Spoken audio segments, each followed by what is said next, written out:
Media days this week, all over the country. Media days happening. I think the Big Ten runs through tomorrow, so we've had our boots on the ground all over the place. Some things really stood out to me, and I don't know in a lot of cases if they consist of the big headline grabbers.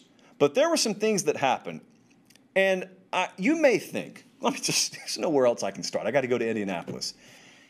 You may think, when you look back on history, the folks that run the Big Ten have to be embarrassed, right? You may think that leadership went into protective custody. They're just hiding somewhere out near Scottsdale, Arizona. But at the very least, there has to be some egg dripping down the face. You would think so, wouldn't you, with the way last year ended up turning out? Then we go to the transcript. I'm scrolling through Twitter today, as you do when you wake up early in the morning, and there is Chris Hummer covering Big Ten Media Days, fresh off the presses, a quote from Kevin Warren. And that quote, this is Dabo. We're going to use that later on. So I apologize. I kind of teed that up. We have that's going to happen in a few minutes.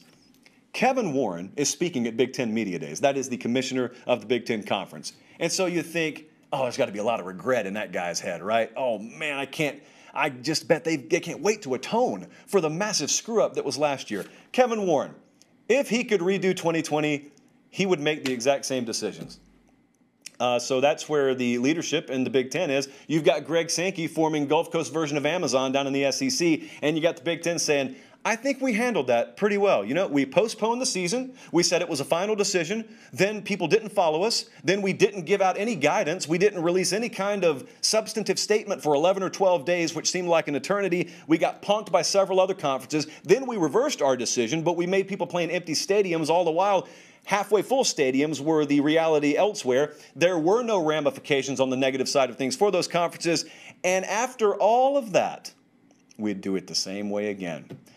Yeah. So, do you see what I'm talking about, by the way? When we're talking about the whole conference realignment, that's the kind of competition Greg Sankey's up against. That's it. How low is that fruit hanging to the ground? I've never seen a piñata scrape the ground until I listened to a guy like Kevin Warren, who I firmly believe, I texted someone this who was at Big Ten Media Days today. I asked them, reach up and do me a favor and just grab Kevin Warren's nose and squeeze it twice. Because I want to hear if it goes, onk, onk. That's what I wanted to hear. I don't know. I'm going to leave it alone because we banged on the Big Ten enough last year. But here's what I also heard today. Dabo Swinney stepped to the podium at SEC Media Days, or ACC Media Days. And I don't know what you did with your summer, but I think Dabo Swinney spent his entire vacation time just watching late kick videos, because this has been about 2 or 3 times this week that I have heard Dabo Swinney essentially take late kick transcripts and just read them. That's essentially what he was doing. And not that that's a bad thing, not that anything's wrong with that, but there were several quotes that have been pretty outside the lines observation and takes that we've had on this show that Dabo Swinney has apparently bought into. Now, there were others that I'm not going to get into for the sake of time, but now we can roll the Chris Hummer tweet. So I'm looking at Hummer, who's covering ACC Media Days, and he had one of Dabo's quotes. And look at this, lo and behold, quote from Dabo Swinney. Now we're going to 12. He's talking about the playoff, and you've basically become the NFL. Now it's truly all about the playoff. I think you'll have kids opt out of the playoff, to be honest with you. Director Colin, does that sound familiar? It sure does sound familiar to me. And I got beat around pretty good publicly for stating that. I don't care. I'm going to end up being right. I don't like it, but I'm going to end up being right about that. But Dabo Swinney also sharing in that sentiment. Now, the pushback, quickly, to reiterate, that I got on that, and it may be out of context, so you can go back and watch the video, but I told you I just simply don't think that you can decrease the scarcity of something, in this case, a playoff spot, so we go from 4 to 12. I don't think you can decrease the scarcity and just maintain the value. See, everyone's looking at it through current lenses and saying, no one's ever going to opt out of a playoff game. Do you know how valuable those things are? Yeah, I do right now. That's why no one opts out of the 4-team model. And initially, no one's going to opt out of the 12-team model. But see, the assumption out there that I think is misguided is a playoff spot will just always have the value on it has. But what about when we get 3 or 4 years in and we've developed a pattern? And what if that pattern is the 8 seed, 9, 10, 11, 12 seeds go into first or second round games as 3-touchdown underdogs and they just get bludgeoned. They get the walls painted with their blood. And then all of a sudden we start referring to those games as somewhat meaningless playoff games. The same thing some of you guys participated in when we started talking about bowl games. being meaningless bowl games. Now, we assume because there's a postseason apparatus and there's consequence attached to this model, that will never happen.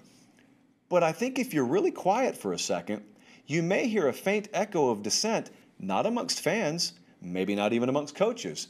But Dabo Swinney said his team wasn't on board with the new model, and he wasn't alone. You notice what Mack Brown said?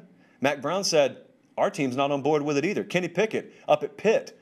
Not that they'll probably be involved in this conversation one way or the other, but Kenny Pickett, a third team this week, kind of came out and said through their quarterback, well, I don't really think anyone cares what we have to say about it. It's about money, and so they're just going to do it. Does that sound like a glowing unanimous review and endorsement of an expanded playoff? So that could be anecdotal, and I'm not telling you every player is against it. Quite the opposite. I think most players are for it, but most players are for bowl games too. It only takes a few to end up creating a trend. But that's okay. It's going to be a few years down the road before we find out either way. So let's table that. How about Shane Beamer, staying in the Palmetto State there? When Shane Beamer got hired at South Carolina, I told you I love it because I think it is what we call a culture fit, which is unique to college football. Some things still are. Sam Pittman at Arkansas, unique to college football. Shane Beamer at South Carolina, I think unique to college football. What I mean is these guys probably don't fit in many other places, but that's okay. They only need to fit at their current place.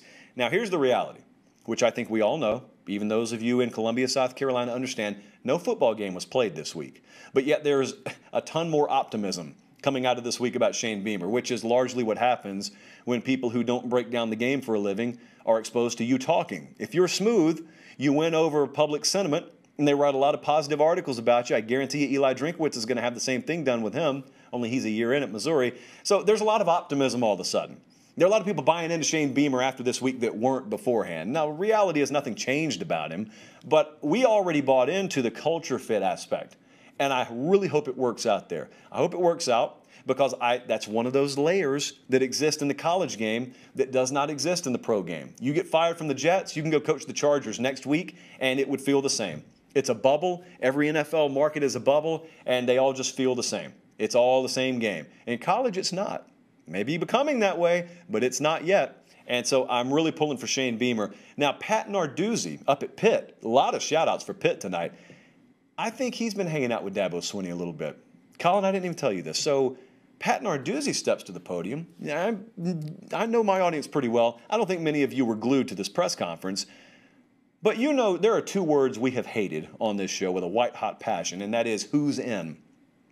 And that is the marketing slogan for a certain four-letter network that owns the college football playoff, and they have beaten you over the head with it for the better part of a decade now, much to the chagrin of myself and much at the expense of the value of the regular season.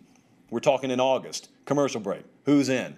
We got a game in week 2, commercial break. Let's take a look at the updated playoff seedings. Ridiculous. Well, Pate Narduzzi is looking around, like most of us, and he understands the bowl season has probably been irreparably damaged or irreparably given the current state of affairs. But that doesn't mean it has to be damaged forever. We just have to change the state of affairs. Now, about 3 or 4 months ago, I started advocating on this show for a revenue sharing model in the bowl system.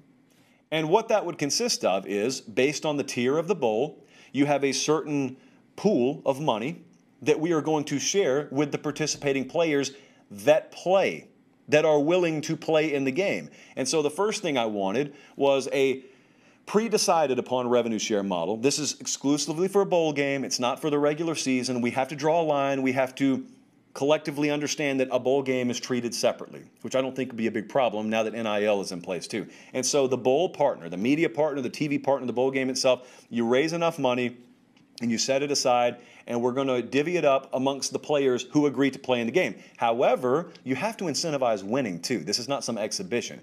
And so I'm giving 75% of that prize pool to the winning team and 25% to the losing team.